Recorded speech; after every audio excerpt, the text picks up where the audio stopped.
InsyaAllah kita mula dengan Ummul Quran, Al-Fatihah. A'udzubillahi minasyaitonirrajim. Bismillahirrahmanirrahim. Alhamdulillahi Rabbil Alamin. Ar-Rahmanir-Rahim. Maliki yaumiddin. Iyyaka na'budu wa iyyaka nasta'in. Ihdinas siratal mustaqim.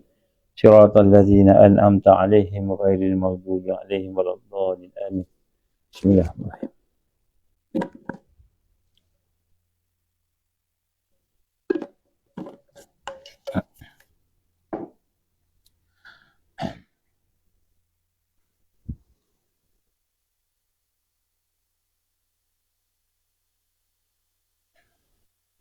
Bismillahirrahmanirrahim. Innal hamdalillah nahmaduhu wa nasta'inuhu wa nastahdi wa nastaghfiruh wa na'udzu billahi min shururi anfusina wa min sayyiati a'malina. May yahdihillahu fala mudilla lahu wa man yudlil fala hadiya lahu. Ashhadu an la ilaha illallah wahdahu la syarika lah wa ashhadu anna Muhammadan abduhu wa rasuluh. Qala rabbi shrah li sadri wa yassir li amri wahlul 'uqdatam min lisani yafqahu qawli.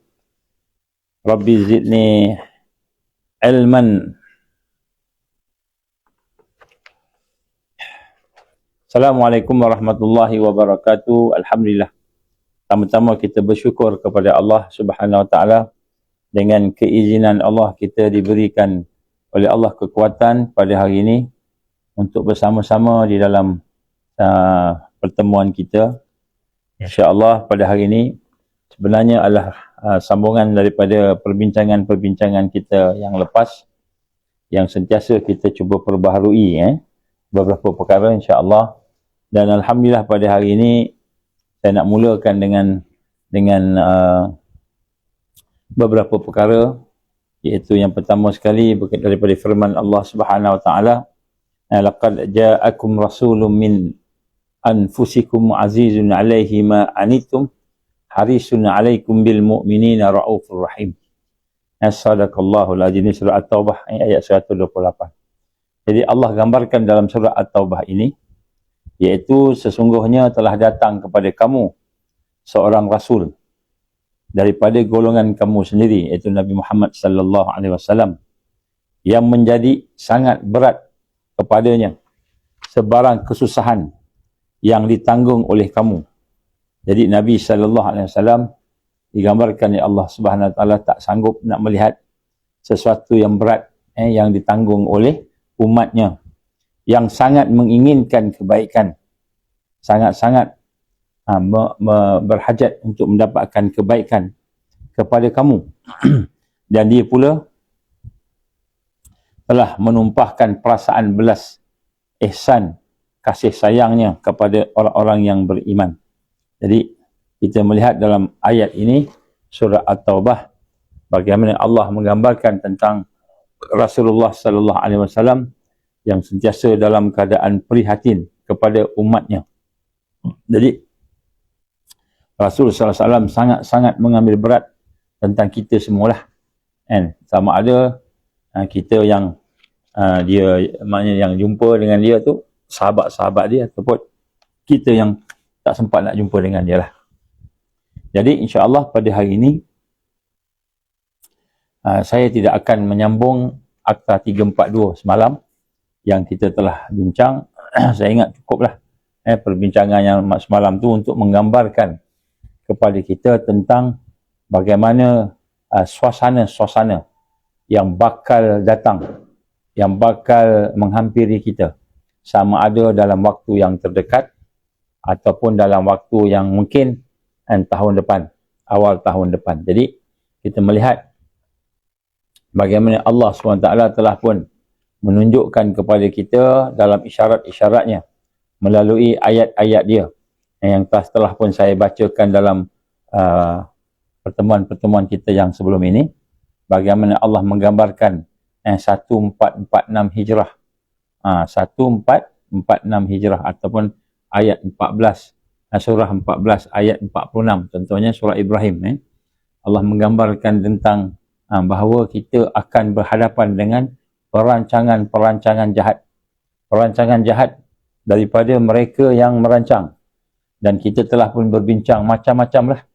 Kalau tengok balik tajuk-tajuk yang telah kita bagi tu, semua cerita kebanyakannya tentang perancangan jahat tu kita dah cover lah. Hampir semua kita cover dah sebenarnya. Jadi, yang kita nak sama-sama boleh merasai pada hari ini bukan hanya sekadar mereka, orang-orang yang memusuhi Allah, yang memusuhi Islam itu, mereka merancang dengan perancangan-perancangan jahat. Tetapi kita nak merasakan bahawa Allah juga merancang dengan perancangan-perancangan yang lebih baik daripada mereka rancang. Lebih baik daripada apa yang ada kepada mereka. Jadi ini yang kita nak kena rasalah. Dan kita sehinggakan tidak timbul daripada hati kita ini perasaan-perasaan takut. Perasaan-perasaan takut dengan apa yang mereka buat. Dan apa yang mereka buat. Dan Allah berfirman dalam surah Ibrahim ayat 46. وَقَدْ مَكَرُوا مَكَرَهُمْ وَعِنْدَ اللَّهِ مَكْرُهُمْ وَإِنْ كَانَ مَكْرُهُمْ لِتَزُولَ مِنْهُ الْجِبَالِ. Jadi ini adalah ayat surah Ibrahim ayat 46, iaitu 14:46. 14:46 tu Allah Taala menggambarkan kepada kita dalam isyaratnya itu bahawa sungguh-sungguh mereka akan melaksanakan perancangan jahat. وَقَدْ مَكَرُوا مَكْرَهُمْ. Jadi mereka akan melaksanakan perancangan jahat. وَعِنْدَ اللَّهِ مَكْرُهُمْ. Tapi di sisi Allah itu ada juga perancangan jahat untuk mereka. Perancangan untuk memangnya yang akan menggagalkan, yang akan menentang perancangan jahat mereka itu. Walaupun wa in kana makruhum litazula minhul jibal. Walaupun perancangan jahat mereka itu sampai peringkat boleh menghancurkan gunung. Boleh menghancurkan gunung ganang. Jadi sinilah kita lihat bagaimana Allah SWT telah pun menggambarkan kita pada tahun 1446, iaitu tahun ni lah, tahun hijrah, iaitu bahawa mereka akan merancang perancangan jahat dan kita akan berhadapan. Antaranya itulah yang digambarkan sebagai IHR, International Health Regulation. Kita dah cerita dah panjang dah. Begitu juga dengan Summit for the Future. Mereka merancang untuk buat satu perancangan jahat untuk masa depan, platform emergency. Begitu juga sampailah ke peringkat kebangsaan, peringkat negara-negara, dia berancang pula 342, Akta 342 dan sebagainya. Jadi maknanya banyaklah perancangan-perancangan yang tadi itu yang mereka buat, tapi Allah gambarkan Allah juga mau buat perancangan, dan perancangan Allah ni lebih hebat daripada mereka. Fala tahsabannallaha mukhlifan wa'dihi rusulah, innallaha azizun dzuntiqam. Allah kata apa? Jangankah kamu menyangka Allah ni mungkir janji kepada rasul-rasulnya, kepada pengikut rasulnya. Sesungguhnya Allah maha berkuasa. Dan sebab itu dia bersedia, dia sentiasa, innallaha aziz. Allah ni maha kuat, maha al-aziz, raja lah. Dia punya kekuasaan yang akan boleh nak menghancurkan mereka, membalas mereka. Dan kita juga diingatkan oleh Allah, yauma tubaddalul ard ghairal ardi was samawati wa barazu lillahi wal wahidil qahhar.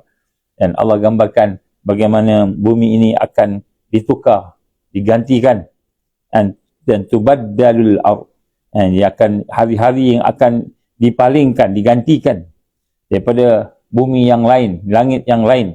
Maknanya Allah akan bagi kemenangan kepada kita. Jadi sebenarnya apa yang saya nak sebutkan pada malam ini ialah kita nak mula melihat tentang bagaimana yang lebih penting dalam memahami kronologi atau memahami perkara yang sedang berlaku di sini hari ini. Bukanlah hanya sekadar kita memahami tentang apa yang mereka rancang, tetapi sebenarnya kita perlu memahami apa yang sepatutnya kita rancang atau apa yang sepatutnya kita buat.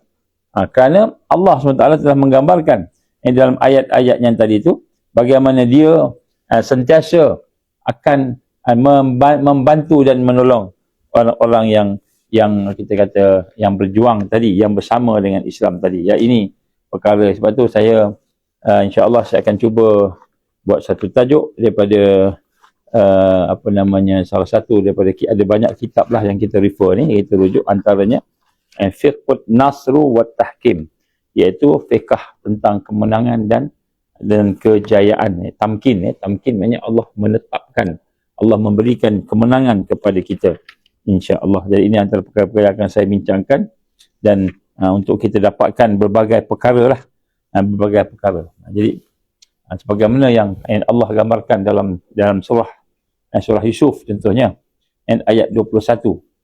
And a'udzubillahi minasyaitonir rajim wa kadzalika makkanna li Yusuf and fil ard wa linu'allimahu min ta'wilil ahadits wallahu ghalibun ala amrih walakinna aksaran nasi la ya'lamun. Ini surah Yusuf ayat 21.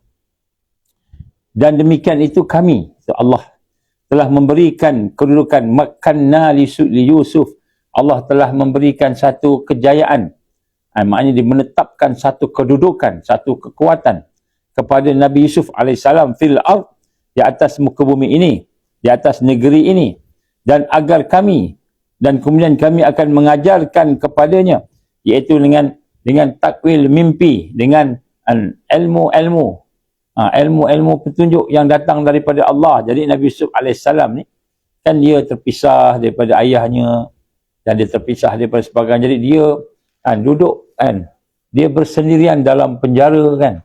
Kemudian selepas tu kita pun tahulah bagaimana dia telah diberikan Allah kekuatan untuk mentakwil mimpi, dan daripada takwil mimpi itulah maka dia telah sampai peringkat menjadi penasihat kepada raja. Jadi ketika dia menjadi penasihat kepada raja tu musyrik, raja tu tak Islam, orang kafir, orang yang bukan beragama, yang beriman. Tetapi dia menawarkan diri dia, kita kata menawarkan dirinya untuk berkhidmat kan, untuk mendapatkan satu jawatan dalam negara tadi, setelah dia menunjukkan kekuatan dan kemampuan dia, kewibawaan dia, dan akhirnya raja pun mengambil dia sebagai seorang penasihat. Jadi dia menjadi penasihat tu, menjadi seorang yang kita kata berada dalam kerajaan yang walaupun rajanya itu musyrik,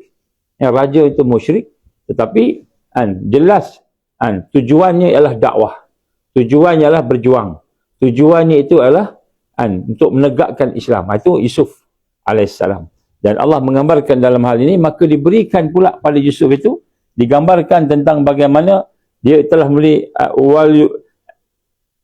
iaitu min ta'wil ahadits, dan dia telah diberikan pula kekuatan untuk melihat dengan mata hati dia.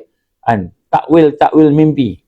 Takwil ni maknanya dia boleh menafsirkan mimpi dan menafsirkan sesuatu yang menjadi isyarat daripada Allah. Ini satu ilmu yang tak semua orang dapat lah. Kalau hari ini pun kita dapati salah satu kekuatan umat yang akan bangkit ini ialah mereka bukan bermimpi. Dia bukan bermimpi, mimpi tengok kan. Macam hari ni kita tengok orang refer pada mimpi. Mimpi ni salah satu daripada kita kata isyarat daripada Allah kan, apa yang sebagainya. Tetapi sebenarnya yang lebih penting bukan mimpi tadi, tetapi takwil. Takwil ahadits itu isyarat daripada Allah. Maknanya ada yang isyarat tu datang dalam bentuk mimpi, ada juga isyarat tu datang dalam bentuk yang nyata, alam nyata. Alam nyata maknanya benda yang berlaku, dia boleh nampak, dia boleh melihat dan boleh faham. Macam mana yang kita gambarkan tadi, kita boleh melihat dan merasakan apakah yang dirancang oleh musuh-musuh Allah tadi. Ini juga merupakan salah satu daripada kita kata kekuatan yang Allah berikan kepada Yusuf alaihissalam pada masa itu. Maka dia telah pun menawarkan dirinya dan telah pun diterima sebagai penasihat.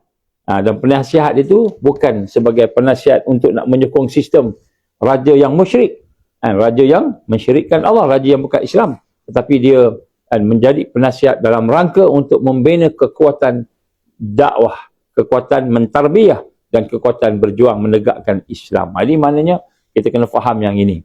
Sebab tu kita lihat bagaimana Allah menggunakan perkataan makanna li Yusuf. Makanna ni maknanya ditempatkan kedudukannya, dikuatkan kedudukannya, diteguhkan kedudukan, maknanya diberikan kejayaan. Jadi sebab tu kita melihat hari ini adalah sunnah. Jadi bagaimana kita berinteraksi dengan orang musyrikin, bagaimana kita handle orang musyrikin, ataupun orang-orang yang tidak beriman, ataupun orang-orang yang ada kebaikan tapi mereka ni belum lagi Islam, ataupun mereka ni dah Islam tapi banyak maksiat, banyak dosa. Jadi ini adalah antara perkara-perkara yang telah ditunjukkan oleh Allah dalam contoh perkara yang berlaku ketika peristiwa Nabi Yusuf AS. Dan dia ada huraian yang panjang. Sebab tu saya sebut fiqh. Dan fiqh, kefahaman tentang tamkin ataupun tentang kemenangan, kejayaan, kekuatan tadi, dan juga kebangkitan. Jadi ini saya akan cuba sentuh tajuk ni. Kita akan ambil daripada, bukan saja daripada buku-buku kitab-kitab yang ditulis oleh para alim kita sebelum ni, dan begitu juga kita akan ambil daripada nota-nota perjuangan yang ada, yang kita dapat daripada mereka syekh-syekh yang betul-betul duduk di atas perjuangan. Dan begitu juga kita lihat bagaimana Allah SWT menggambarkan kepada kita di sini, wa kadzalika makanna li Yusuf fil ard yatabawwa minha haitsu yasha. Ni surah Yusuf ayat 56, tadi 21 Jadi saya minta maaf, dia punya tulisan terlalu kecil, saya tak baca, tak boleh nak baca kan. Dan demikianlah kami memberikan kedudukan, ya Allah memberikan tamkin kepada dia, satu kedudukan di negeri ini, di Mesir, yang mana untuk tinggal dan kemudian untuk dia buat apa yang dikehendaki. Di sinilah kita lihat sebenarnya apa yang Yusuf alaihissalam, sebenarnya huraiannya panjang lah, nanti kita akan buat pada masa lain. Jadi sebenarnya nak sebagai mukadimahnya kita sebut bahawa kan menegakkan Islam itu, dia mengikut wakil yang ada, realiti yang ada. Jadi bukan saja kita kena ada kewibawaan dan kemampuan untuk menegakkan Islam tadi, kita juga perlukan kepada min ladunna ilma, ilmu-ilmu daripada Allah, sehingga daripada ilmu itu kita boleh mentakwil, kita boleh memahami, kita boleh melihat sesuatu dengan pandangan basirah tadi, sehingga kita nampak sesuatu. Gambarkan dalam ayat ini bagaimana Yusuf alaihissalam telah diberikan oleh Allah Subhanahu Wa Taala kekuatan tadi untuk dia memimpin negara, memimpin negara. Jadi ini antara perkara-perkara yang penting. Saya nak bacakan satu lagi ayat Allah Subhanahu Wa Taala yang berkaitan dengan tamkin ini, iaitu ayat Allah Subhanahu Wa Taala berkenaan dengan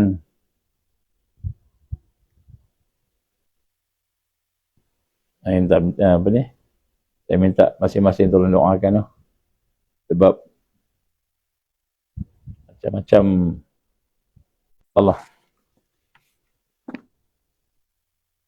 Baik.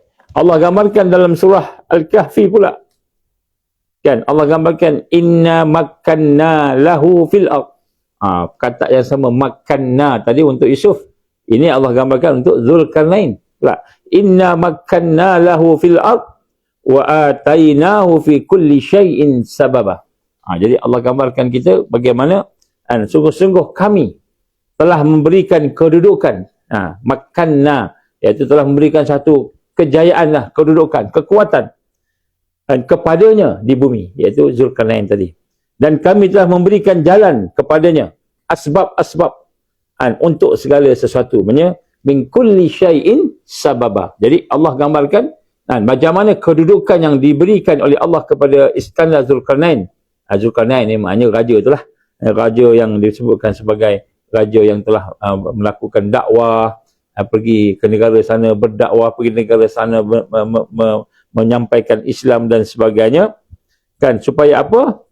Supaya dia dapat menyebarkan Islam, dakwah, tarbiyah dan sebagainya. Putus-putus Sekarang dah okey ke sekarang? Saya nak tanya ni, sekarang okey ke? Sangkut.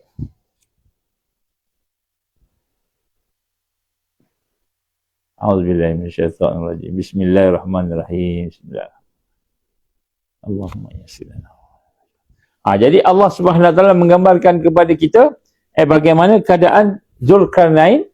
Zulkarnain tadi yang telah diberikan oleh Allah makkanna lahu fil ard, diberikan kepadanya kedudukan. Kedudukan yang maknanya kejayaan, kekuatan lah untuk menegakkan Islam tadi. Dengan apa? Min kulli syai'in sababa, dengan segala asbab, dengan segala kekuatan yang diberikan. Jadi bukan satu je, ada banyak. Ini kita nak kena lihat bagaimana untuk mendapatkan kejayaan itu, maka kita perlu faham bahawa kita diperintahkan oleh Allah antaranya ayat yang tadi ni, iaitu kita kena mencari sebab-sebab. Sebab-sebab, betul lah. Kita kata sebab kemenangannya ada dua. Satu sebab-sebab yang maknawi. Nanti kita akan sentuh kemudian lah. Sebab-sebab maknawi. Apakah sebab-sebab kemenangan? Ataupun asbab kemenangan yang maknawi, yang secara, yang tersirat. Dan apakah sebab-sebab kemenangan yang bersifat maddi, ataupun kita kata yang secara fizikal. Ni ada ni. Ada dalam fiqh dia. Jadi maknanya ulama-ulama dah melihat dan mengkaji kan tentang bagaimana nak menang ni, dia mesti ada yang maknawi, yang tersirat, contohnya iman sebagainya, itu ada. Dan kemudian yang bersifat hissi ataupun yang bersifat kita sebut sebagai maddi, iaitu yang bersifat fizikal, satu yang fizikal. Jadi Allah gambarkan dalam ayat ini bagaimana Allah telah makanna lahul ard, lahu fil ard, iaitu telah diberikan kepada Zulkarnain tadi itu kedudukan, kemenangan di atas muka bumi ini, khalifah tadi. Dan dengan apa? Dan kami memberikan jalan, dengan jalan-jalan min kulli syai'in sababa, dengan jalan-jalan yang menyeluruh, banyak sebab-sebab lah. Jadi sinilah kita lihat bagaimana dalam memahami kejayaan, tamkin, ataupun nasr, iaitu pertolongan ataupun kemenangan yang diberikan oleh Allah tadi, maka kita memahami, kita kena kaji, tengok kena ada ilmu macam mana nak menang ni, macam mana nak bangkit ni. Dia bukan hanya sekadar kita semayang, puasa, zikir, kita baca Quran, kita buat baik-baik gitu aja terus boleh menang. Tak, dia kena ada kulli syai'in sababa. Maknanya dengan setiap jalan-jalan yang menyebabkan kepada kemenangan tu, kita kena explore, kita kena lalui dengan isyarat daripada Allah, dengan isyarat daripada Allah Subhanahu Wa Taala. Ini kita kena faham yang ini kan. Jadi di situlah kita lihat di dalamnya ada perkara-perkara yang kita kena faham, terutamanya untuk kebangkitan. Sebab tu hari ini kenapa tak boleh nak bangkit-bangkit ni? Kerana ramai yang tak faham. Ada yang fokus kepada aspek-aspek ekonomi je. Dia ingat ekonomi lah yang akan menjadikan Islam ni bangkit, umat ni kuat, ada dengan ekonomi yang kuat. Maka dibuat pun mall. Dibuatlah kerja kedai dan sebagainya. Jadi rupanya ekonomi ni bukan satu-satunya. Bukan sebab, banyak lagi. Sebab itulah sebenarnya Allah menggambarkan kita supaya kita kena mempersiapkan semua sebab. Wa kulli syai'in sababa. Semua asbab-asbab. Semua jalan-jalan tadi. Sebagaimana digambarkan dalam ayat yang lain, wa'iddu lahum mastata'tum min quwwah. Jadi Allah perintahkan kita persiapkan segala kekuatan dengan semampu-mampu kamu. Jadi wa'iddu lahum mastata'tum min quwwah.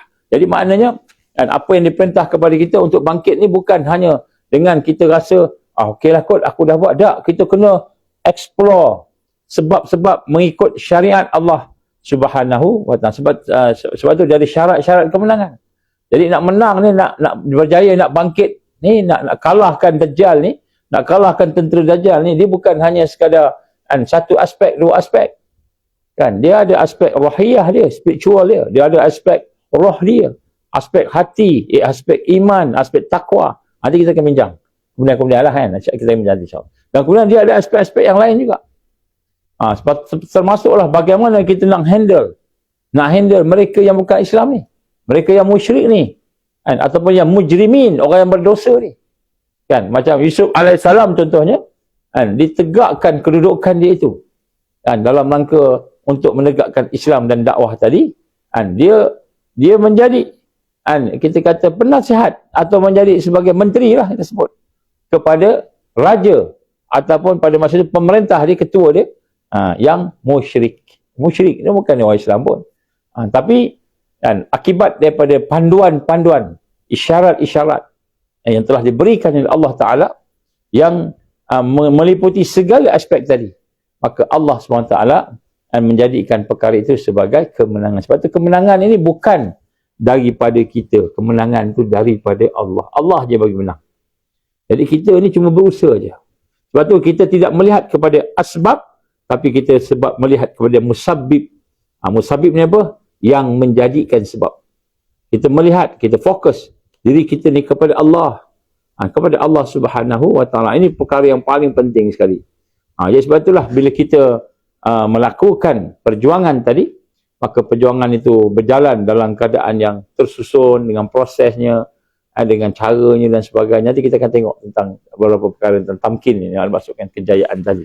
Dan apabila kita faham akan hal ini, maka barulah kita nampak pentingnya kita untuk nak mempersiapkan dengan semampu yang boleh segala kekuatan. Segala kekuatan. Kerana setiap kekuatan itu adalah asbab kemenangan. Asbab kemenangan. Yang bagi menang bukan asbab tu. Yang bagi menang ialah musabbib, iaitu Allah yang menjadikan sebab. Tapi kita diperintah untuk mencari asbab kemenangan. Asbab kekuatan tadi. Kekuatan itulah sebagai asbab. Inilah yang kita nak nampak dan melihat dengan kacamata hati kita, dengan kefahaman yang jelas. Supaya kita tidak hanya menumpukan kepada apa yang kita rasa, ini okey, cukuplah.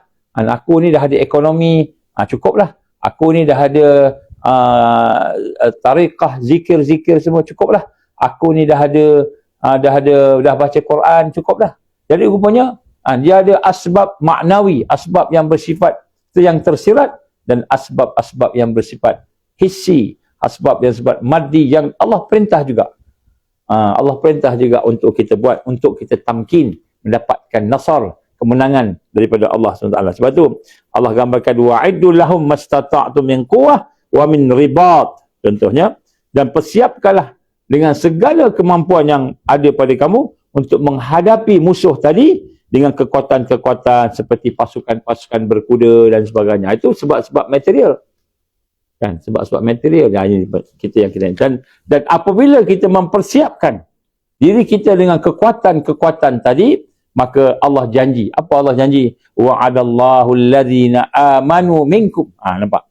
Allah kata, dan Allah SWT sungguh-sungguh berjanji, menjanjikan kepada orang-orang beriman di antara kamu.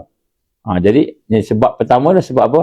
Sebab iman tadi antara kamu. Itu yang macam apa? Wa'amilus salihat, dan yang beramal soleh. Maknanya orang beriman dan orang yang beramal, yang berjuang. Orang beriman yang bekerja. Orang yang beriman yang bekerja dalam beramal soleh ni, amal soleh ni bukan ikut dia. Amal soleh ni salah satunya ialah kita kena melihat urusan umat Islam. Jadi maknanya kita beramal ni bukan hanya sekadar kita sembahyang puasa untuk diri kita, kita zikir untuk diri kita. Tak, sebenarnya segala amalan-amalan fardiyah yang kita buat yang untuk kita tu sebenarnya membina kekuatan untuk umat. Sebenarnya macam tu. Sebab tu Allah gambarkan di sini, dan Allah wa'adallah alladzina amanu minkum, dan Allah SWT menjanjikan kepada orang-orang yang beriman di kalangan kamu, minkum, di kalangan kamu. Tak semua orang beriman bekerja, beramal. Semua banyak tidur je, banyak lalai, banyak lara. Ikut aja. Dia suruh cocok kan. Dia suruh minum air ni, minum kan. Macam itu, ikut aja kan. Kemudian Allah gambarkan tadi, Allah berjanji kepada orang beriman di kalangan kamu, wa amilus salihat, yang beramal saleh. Amal saleh ni apa?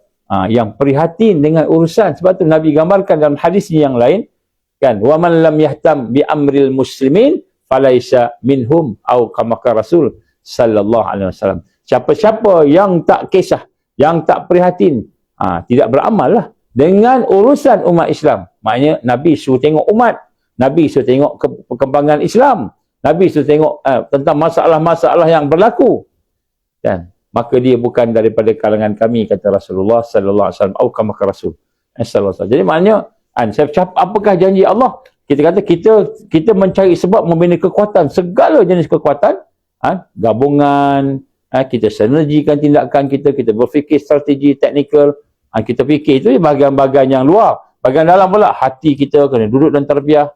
Nanti saya tunjuk mungkin sikit, saya cerita sikit pasal macam mana, apa dia realiti pejuang-pejuang.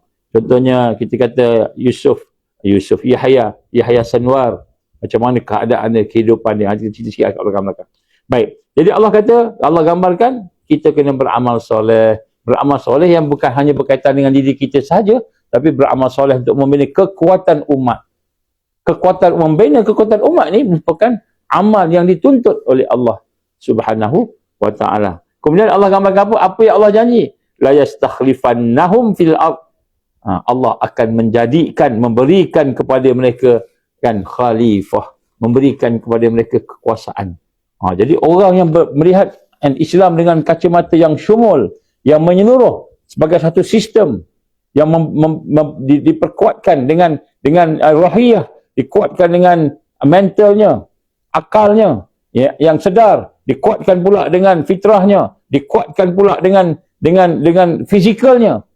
Fizikal pula bukan hanya fizikal kita main pedang lah, apa tu, itu kecil je. Yang besar ni sistem Islam tu.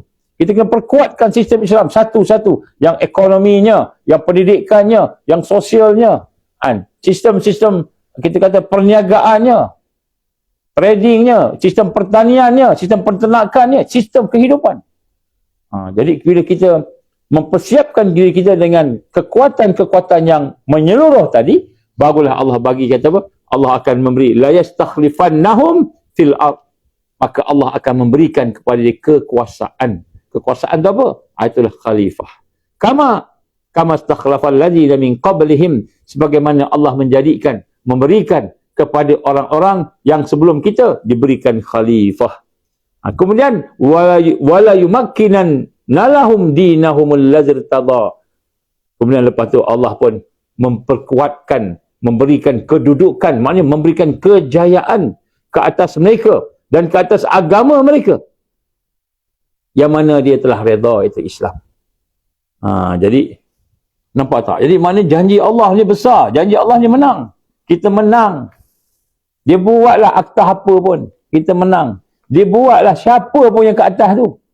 Islam dah dijanjikan menang, tapi kita kena apa? Kita kena bersama-sama dengan sahabat-sahabat ataupun orang beriman tadi yang melaksanakan perjuangan secara menyeluruh, secara tersusun. Secara tersusun. Jadi kemudian Allah kata apa? Allah kata apa? Wala yubaddilannahum min ba'di khaufihim amna. Maka Allah akan tukar, Allah akan balikkan suasana ketakutan, khaufihim, kepada keamanan, amna. Bukan amno, amna. Amna ni apa? Keamanan. Amno ni kan apa namanya, parti Melayu kan. Jadi amna. Jadi ada orang tasik pula nanti besok, dan Allah akan tukarkan ketakutan jadi masuk amno pula. Bukan. Ni ada satu dulu orang cakap macam tu. Dalam Quran ada perkataan amno, dan Allah kata lah apa dia, ada baca ayat ni. Kan? Jadi kita kata benda ni semua menyalahi dari sudut makna tak sama dan sebagainya. Kemudian Allah gambarkan, Allah akan daripada kekuatan, persiapan yang kita buat tadi, maka Allah berikan kemenangan. Allah bagi kemenangan. Jadi kemenangan ni bukan sembahyang aja. Bukan puasa aja, bukan zikir aja. Jadi sembahyang, puasa, zikir semua kena buat. Semua kena buat. Tetapi itu sebahagian, semua sekali mereka kena bergerak sebagai satu taifah yang melaksanakan program-program jihad, dakwah dan tarbiyah yang membina kekuatan ummah secara menyeluruh. Maka Allah bagi menang menyeluruh. Allah bagi menang menyeluruh. Dan Allah bukan saja memberi menang menyeluruh, Allah memberikan kepada kita juga apa yang digambarkan sebagai kedudukan. Dan kedudukan di mana? Di dunia ini. Wala yumakkinanna lahum. Wala yumakkinanna lahum. Allah akan memberikan satu kedudukan, kejayaan kepada kita di atas muka bumi ini. Maka orang yang menjalani proses dakwah tarbiyah tadi, yang berjihad tadi, maka dia menang, dah tak takut dah. Ya'budunani la yusyriku nabi syai'ah. Maka dia akan beribadah kepada Allah. Jadi akhirnya ibadah juga. Dan dia tidak akan mensyirikkan Allah, maka dia akan menjadi orang yang mentauhidkan Allah. Ini satu perkara yang penting untuk kita faham sebagai mukadimah kepada perbincangan kita, bahawa kita sebenarnya kena faham yang kita kena membina satu kekuatan. Dan tak cukup dengan isu semasa yang kita bincang. Jadi Islam ni bukan isu semasa. Bukan kita nak lawan 342. Walaupun 342 tu kita nak kena lawan. Bukan nak lawan IHR. Jadi 342 IHR itu semua serangan mereka. Itu serangan mereka. Dia nak buat. Mungkin dia nak buat. Silap-silap sampai ke atas sokong. Kan? Contohlah. Kan? Tapi sebenarnya yang kita lihat perjuangan tu lebih besar daripada tu. Kita nak menegakkan Islam. Menegakkan Islam. Menegakkan sistem Allah. Dan Allah janji untuk bagi kemenangan pada mereka yang menegakkan sistem Allah. Tetapi menegakkan sistem Allah ini bukanlah hanya maknanya kita punya persiapan pun sambil lewa je. Cukuplah kita sign tak sign tanya lawyer. Lawyer, tuan lawyer nak sign ke tak nak sign ni? Kan SSPA ni. Kita takut nak sign tak sign, nak sign tak sign. Jadi sebenarnya sign tak sign tu kalau kita tengok betul-betul sama je. Kesan je. Oh lain tu tolong minta pada Allah minta kepada Allah pertolongan. Ya Allah, kan, izinkanlah supaya lain pada hari ini elok. Minta ke Allah, bacakanlah ayat kursi, kan, bacakan ayat kursi, bacakan Fatihah, kan, minta ke Allah. Ya, insya-Allah kalau tempat yang teruk sangat lain. Sini pun diganggu juga ni. Sebenarnya kan, kita punya ni diganggu, ada sihir dan sebagainya datang ni. Sebab tu kita minta semua dapat minta pada Allah, doa pada Allah. Sebab gangguan ni bukan gangguan biasa. Bukan gangguan biasa. Baik, jadi inilah yang kita nak gambarkan di sini. Bagaimana kita nak kena jelas. Sebab tu saya cerita semalam 342 tu sebagai salah satu daripada serangan mereka, senjata mereka, makar, perancangan jahat mereka. Ada banyak lagi perancangan jahat mereka. Kalau kita dengar perancangan, semua pakat takut belaka. Sebab tu kita tak nak takut. Kita tak nak takut. Kenapa kita nak takut? Sebab kita bersama Allah. Sebab kita bersama Allah. Ini slow connection. Slow connection. Baik. Jadi sebab itulah di sini kita kena faham. Bila kita menyebutkan tentang perjuangan tadi, maka orang Islam dia faham bahawa perjuangannya sebenarnya lebih besar lagi daripada setakat nak sign tak nak sign SSPA, SSM, ataupun nak tegakkan ataupun nak gagalkan 342. Memang kita nak gagalkan semua tu. Memang kita tak suka. Bukan saja orang Islam, orang bukan Islam pun sama. Tapi perjuangan kita lebih besar daripada tu. Kenapa? Kerana perjuangan kita ini, penglibatan kita ialah penglibatan akidah. Penglibatan akidah kerana kita yakin dengan Allah. Kerana kita nak mentauhidkan Allah. Kerana kita nak berubudiah pada Allah. Jadi penglibatan tu lebih besar. Lebih besar. Sebab tu kita kena berada dalam keadaan yang betul-betul kita kata wa'idul lahum mastata'tu min quwwah tadi, bersiap dengan kemampuan yang maksimum untuk membina kekuatan. Kekuatan ni saya tak bolehlah cerita semuanya dekat FB. Kita nak cerita semua kat FB ni kan. Nanti benda-benda yang orang yang tak yang dengar sekali sekejap ni kan tak faham lah pula. Ataupun cerita kat TikTok ataupun cerita dekat kita kena ada pertemuan. Kena ada pertemuan. Sebab tu kita task force rakyat ni dan saya diamanahkan untuk nak cuba menggerakkan masa. Jadi saya nak menggerakkan masa insya-Allah bersama dengan tuan-tuan, puan-puan sekalian, saudara-saudara. Bukan sekadar task force rakyat ni untuk selesaikan isu-isu semasa. Itu yang dipaham oleh ramai orang. Tapi kita sebenarnya nak membina kekuatan kita. Sebab inilah yang diperintah oleh Allah. Membina kekuatan ummah. Membina kekuatan kebangkitan. Dan dah sampai masa dah pun. Dah sampai masa dah. Akan maksud tamkin. Maksud kedudukan yang ditegakkan oleh Allah Subhanahu Wa Taala. Sebab itulah kita tengok contoh. Saya bacakan contoh. Contohnya. Dari sudut penegakan Islam tadi. Maka berkata Dr. Ali Abdul Halim. Syekh Dr. Ali Abdul Halim. Dia telah menyatakan, mendefinisikan. Dia kata apa? Menegakkan Islam itu merupakan tujuan yang paling utama. Tujuan kita yang paling utama menegakkan Islam. Menegakkan kekuatan-kekuatan Islam. Sebagaimana diperintahkan oleh Allah. Maka dia bersangkutan dengan, maknanya dia adalah kerja-kerja dakwah, kerja-kerja tarbiyah, kerja-kerja jihad, adalah semua. Kemudian dia ada fasa-fasa dia. Dia bukan main hentam kromo je. Sekarang kita buat macam tu, buat macam ni, kita ingat, kita ikut, kita rasa je. Tak, dia mesti ada ilmu. Dia ada fasa-fasanya. Dia ada matlamat-matlamat yang dekat dan matlamat yang jauh. Dia beri hadaf dan ghayah. Dia ada hadaf dia ada objektif. Jadi dia kena ada ilmu. Dan dia ada jalan-jalannya. Dia ada kaedah ni, strateginya. Dia bukan kita main hentam keromo. Kita kata satu cara je, inilah dia. Kita pakai doa je. Ada orang menghantarkan dalam FB contohnya, kita mari kita hantar selawat kepada, kita baca selawat 1000 kali ataupun 10,000 kali seorang, contohnya kita niat tembak Netanyahu supaya Netanyahu mati, contohlah. Ada saya nampak. Jadi kita tak nafikan doa penting, selawat penting, kita tidak nafikan iman penting, itu asas. Tetapi pada masa yang sama, kejayaan yang Allah nak bagi ialah dengan ikhtiar, dengan usaha, dengan sabab. Wa kulli syai'in sababah.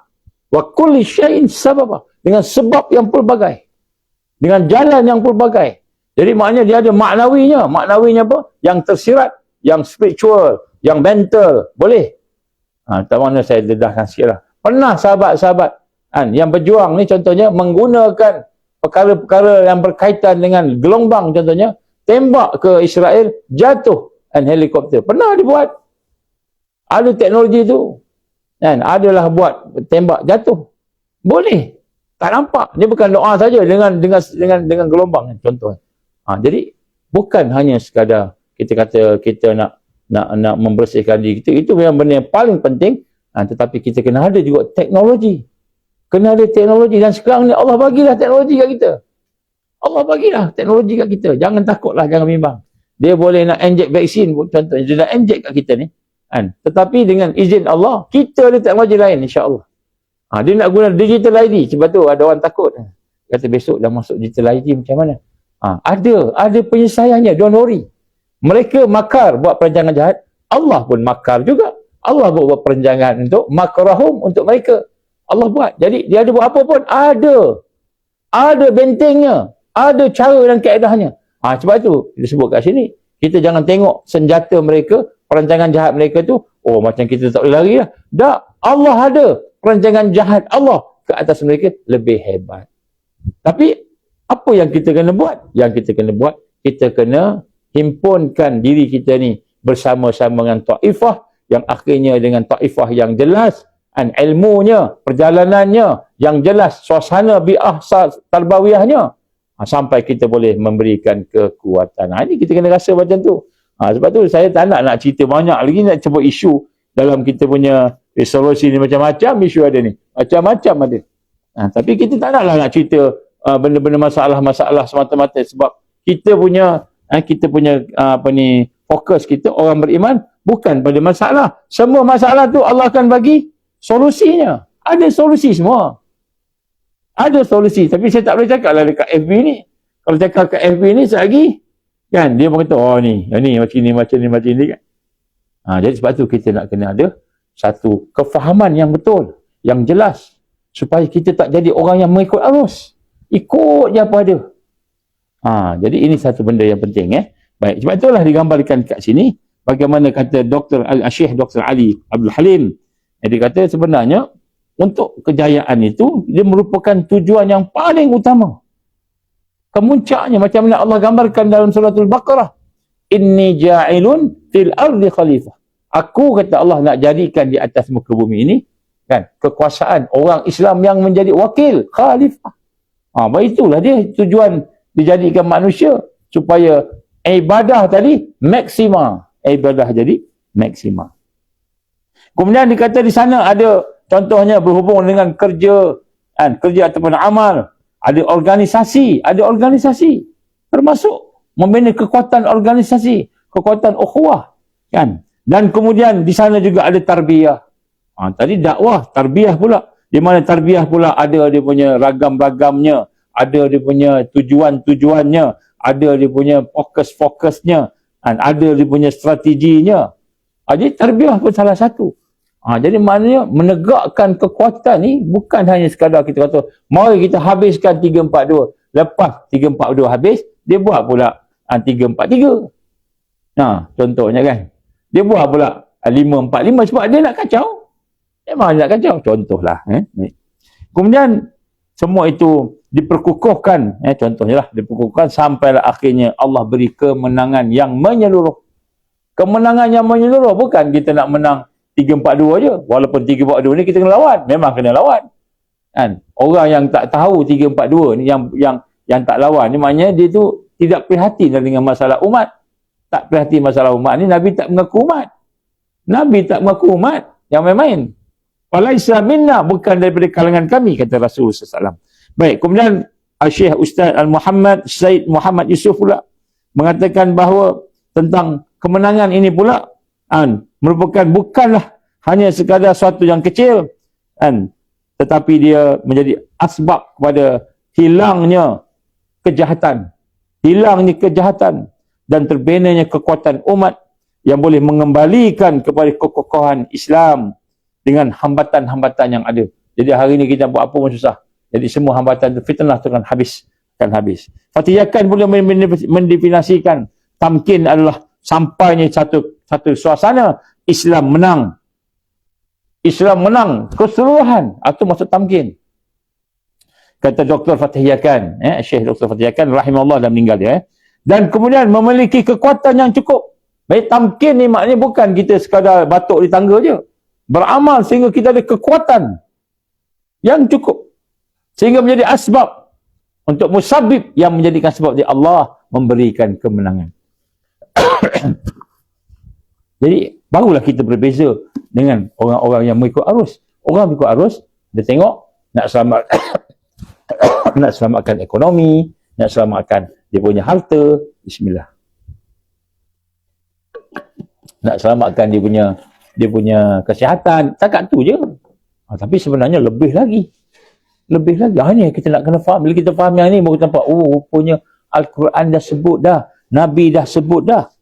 Jadi ini antara contoh-contoh tamkin. Sebab tu, kita nak kena belajar, nak kena tahu tentang ilmu kita tadi, tentang fiqh, tentang kemenangan dan kebangkitan.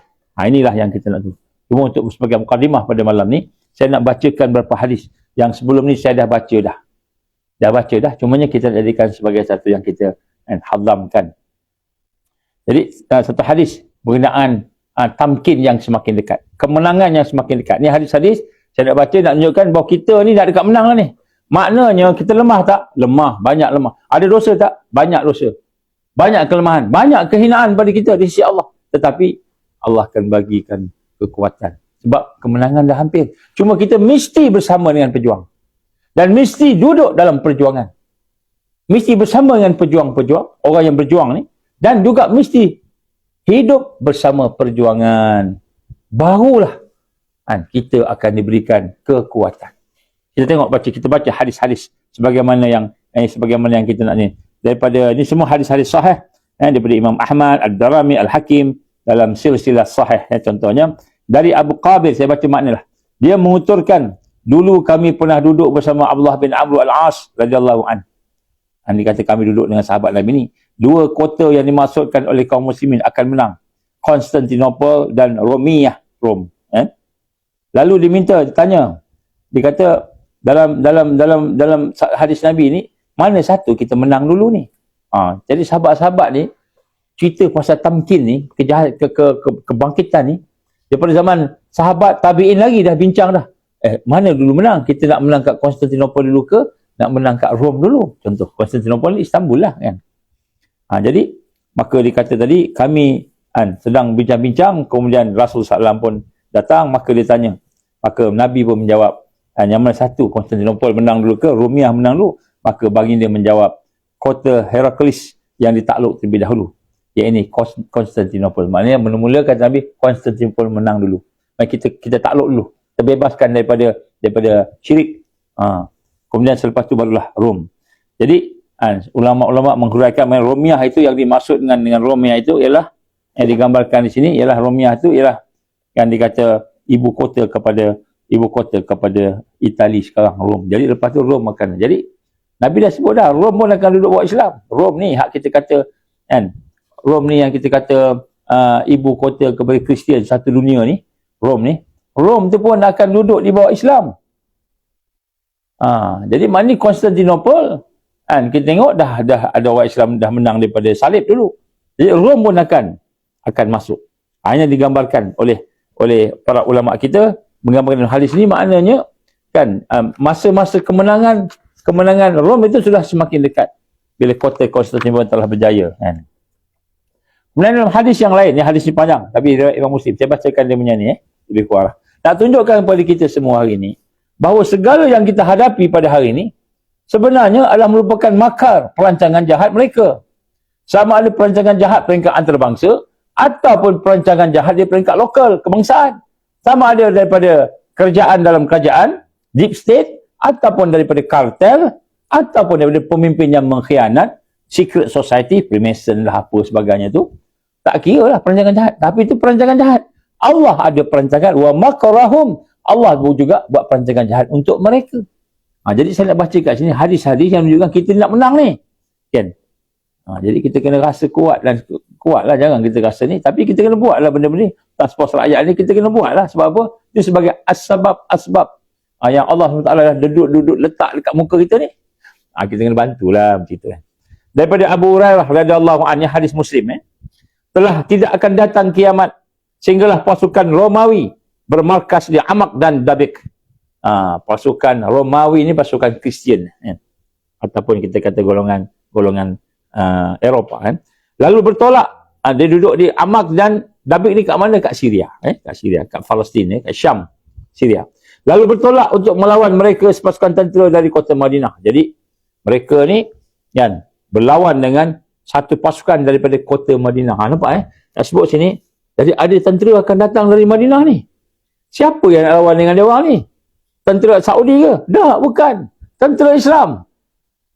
Tentera Islam yang sebenar ni, yang telah membina kekuatan. Jadi kita jangan nampak tentera Islam pergi sana tu, dia hanya sekadar belajar pedang dan naik kuda je, dengan panah je. Itu sebahagian. Banyak lagi yang telah dipersiapkan. Maka bertolaklah mereka melawan sepasukan tentera dari kota Madinah, dari golongan yang terbaik pada penduduk bumi pada waktu itu. Jadi tentera ni golongan terbaik pada masa itu. Ini golongan Al-Mahdi ni. Al-Mahdiyin, golongan yang terbaik. Ketika dua pasukan besar tadi telah saling berhadap-hadapan, maka berkatalah pasukan Romawi, biarkan kami memerangi orang yang telah menghina sebahagian daripada kami. Dia kata, aku bukan nak lawan dengan kau. Ni tentera Romawi ni, tentera salib ni. Kan? Tapi aku nak lawan, nak ambil orang-orang yang murtad daripada agama Kristian ni, pergi ke Islam, masuk Islam. Namun permintaan itu dijawab oleh orang Islam. Demi Allah, wallahi, tidak kami akan biarkan kamu memerangi saudara kami. Jadi kamu nak ambil kawan-kawan kamu, mungkin ada askar Amerika yang dah masuk Islam, mungkin ada askar Rom masuk Islam, askar Itali ke apa bagaimana masuk Islam, kan? Maka mereka ni nak diambil balik. Maka kata tentera Islam, wallahi kami takkan serahkan saudara-saudara kami ini. Jadi berlaku pertembungan yang besar, hebat pertembungan ni, kan? Kemudian kata Rasul sallallahu alaihi wasallam, kan, maka pasukan Rom menyerang orang Islam, menyerang dengan kekuatan yang hebat, menyerang dengan pertempuran. Lalu sepertiga daripada mereka melarikan diri daripada pertempuran. Nampak? Ni golongan yang nak berjuang ni. Golongan yang nak berjuang ni. Dan sepertiga daripada mereka lari. Maka Allah tidak mengampunkan mereka. Jadi, orang yang terbaik tadi, Allah izin 1/3. Dan kita dah nampak dah sekarang ni. Kan? Yang betul-betul nak berjuang ni tak ramai. Yang lari daripada perjuangan ramai. Yang kita nampak lah. Kan? Jadi, Nabi gambarkan 1/3. Dan 1/3 lagi akan mati. Jadi ketika pertembungan itu, 1/3 syahid terbunuh. Maka mereka adalah syuhada yang paling utama di sisi Allah Subhanahu Wa Taala. Paling utama. Maknanya Nabi gambarkan mereka ni berada dalam keadaan syahid yang terbaik. Kenapa? Kerana bertembung dengan golongan yang ramai. Dalam hadis yang lain, seperti 1 juta orang. Hampir 1,960,000 orang. Baik. Kemudian sedang 1/3 yang lagi memperoleh kemenangan. Jadi sedikit aja daripada orang Islam ni yang menang. Yang diberikan Allah menang. Maka mereka tidak akan difitnah. Jadi yang 1/3 ni, yang betul-betul solid pergi tadi, maka mereka tidak akan kena fitnah. Maka mereka ni seperti kita kata generasi Badar. Generasi Badar ni, Badar lah ni. Ni perang Badar akhir zaman lah ni. Maknanya kan, sepertinya tidak akan difitnah, tidak akan kena ujian apa. Maknanya mereka punya iman dah mantap lah macam itu. Jadi kita ni sebenarnya nak melihat bahawa kemenangan-kemenangan itu akan datang dalam keadaan orang beriman. Tadi diuji imannya, diuji hatinya, sampai peringkat takut, lari, sepertiga lari. Ni kita ni tak mula lagi apa. Baru nak cakap-cakap ni, belum mula lagi. Belum proses lagi betul-betul kita ni. Tapi pun kita dah gegar dah macam-macam. Takut dah apalah macam-macam. Nak menunjukkan kita ni kena diproses, kena ditarbiah. Dan kemudian sepertiga akan mati. Yang mati tu syahid akbar. Jadi bergembiralah tuan-tuan, puan-puan, sahabat dan sahabiah sekalian. Sekiranya Allah pilih kita termasuk mereka yang syahid, menjadi syuhada di peperangan akhir zaman ini, konfrontasi di akhir zaman ini, maka kan itulah syahid akbar. Jangan takut, Allah bagi yang terbaik. Yang kita kata Yahya Sinwar ni, Yahya Sinwar Syahid Abu Ibrahim, Yahya Sinwar ini kan, ini syahid terbaik lah ni. Dalam keadaan seluruh dunia kan, kata pengganas, kata macam-macam. Nak tengok ini. Yang disebut kat sini bagaimana Allah bagi. Dan ketika kan mereka, dan selepas itu mereka menakluki Konstantinopel kali kedua. Jadi menang, Allah bagi kali kedua. Main menang di Konstantinopel. Ketika itu mereka sedang duduk-duduk untuk nak membagi-bagikan harta dan ghanimah yang mereka dapat.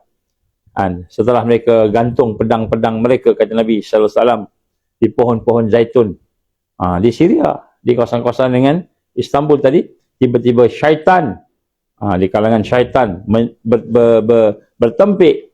Dikata Dajjal datang untuk nak menangkap keluarga kamu daripada belakang. Maka pasukan Islam segera bangkit. Tak sempat nak tengok-tengok harta apa semua tu, bangkit, tak tengok dah harta. Sebab keluarga dia kan. Padahal peringatan tersebut hanyalah bohong belaka. Maka mereka telah pergi menuju sampailah ke Syam. Syam ni siapa? Kat mana Syam ni? Syam ni termasuklah Palestin. Yang dimasukkan sini sampai ke Palestin lah. Daripada Konstantinopel tadi tu, daripada Istanbul sampai ke Palestin tu, ke Syam. Dan kemudian di situlah Dajjal keluar. Dajjal marah sangat, dia punya geng kalah, keluar. Maka mereka pun bertembung dan bersiap untuk berperang. Bersiap untuk bertembung dengan Dajjal ni. Dajjal ni hebatlah dia punya tentera dia. Tiba-tiba masuk waktu, maka mereka pun solat dulu. Dan kemudian turunlah Isa bin Maryam mengimamkan mereka. Dan pada masa itulah, bila turunnya Isa bin Maryam, maka mereka melihat Dajjal meleleh, meleleh tubuh badan dia macam garam yang meleleh, yang cair di alam air ini, di dalam air. Maka dia pun lari dan akhirnya Allah membinasakan mereka dengan tangan-tangan Isa dan yang lain-lain tadi. Jadi Nabi gambarkan dalam hadis ini, panjang hadis ini sebenarnya, tentang satu suasana yang kita pasti bertembung dengannya. Orang Islam pasti bertembung. Tapi Allah janjikan kemenangan. Dan ketakutan tadi sampai sepertiga daripada golongan yang terbaik lari. Sepertiga lari. Kita boleh bayangkan tak? Sepertiga lari. Lari. Kemudian Allah tak ampunkan dosa mereka. Sepertiga pula syahid. Syuhada yang terbaik, kata Rasulullah SAW. Dan sepertiga lagi yang sedikit inilah yang menang. Menang pula, tiba-tiba kena bertembung pula dengan the final war di antara orang beriman dengan geng-geng Dajjal ini. Dan akhirnya Allah turunkan Isa ibn Maryam. Jadi ini adalah satu, kita kata, pertembungan yang paling besar sekali. Pertembungan yang paling besar. Jadi maknanya 342 ni kecil lah bandingkannya. 342 ni kecil lah. IHR kecil. Sebab IHR 342 ekonominya yang kita nampak besar hebat ni, rupa-rupanya sebahagian daripada senjata perancangan jahat mereka kepada kita sekarang. Jadi kita nak kena yakin dengan Allah, kuatkan diri kita bersama dengan ukhuwah yang saleh lillah fillah, bersama dengan jamaah yang kuat, yang beriman, yang bertakwa, yang hidup bersama perjuangan perjalanan Allah tadi bersama, sehingga kita boleh kalahkan semua. Jadi 342 lah apa semua ni, walaupun hebat macam mana pun, daripada apa yang kita tengok hadis tadi, maknanya tamkin tadi, kita akan kalahkan mereka. Walaupun mungkin tak maaf dah, apa ni, wire, kabel sangkut. Walaupun mereka buat macam-macam, tapi benda ni akan dikalahkan. Jadi orang beriman tak takut dah. Kenapa? Allah dah kata kita, pertemuan kita lebih besar daripada ni. Jadi pertemuan orang beriman ni lebih besar lagi. Jadi yang kita nampak semua ni, ini adalah merupakan jalan-jalan menuju kepada yang lebih besar tadi, yang lebih hebat tadi, kan? Iaitu di mana kita akan berdepan dengan Dajjal. Kalau kita hidup lagi lah. Kalau umur kita sampai 4 tahun daripada sekarang ke 5 tahun ke agaknya, sempatlah jumpa Dajjal kot, wallahualam, tak tahulah kan. Tapi nak tunjukkan kita bahawa yang kita buat adalah sebahagian daripada wa'idul lahum mastata'tum min quwwah, iaitu kita nak berhadapan dengan satu kejahatan yang kuat, peperangan yang hebat, makar yang hebat, maka kita kena berhadapan dengan yang ini sikit-sikit ni. Kita berhadapan sikit-sikit ni, akhirnya bila kita kuat dengan iman kita, kuat dengan takwa kita, kuat dengan ihsan kita, kuat dengan ukhuwah kita, kuat dengan organisasi yang ada, yang kita nak, kita berjalan bersamanya tadi, maka di situlah akan naik lagi sampai peringkat berdembung dengan Dajjal. Jadi nak sampai ke situ sempat juga 1/3 habis, 1/3 patah balik, lari patah balik, 1/3 syahid, 1/3 je menang. Maknanya kita akan berhadapan dengan benda-benda ni. Jadi maknanya apa yang kita tengah buat sekarang ni sebenarnya adalah ujian Allah untuk membina kekuatan kita, keyakinan kita.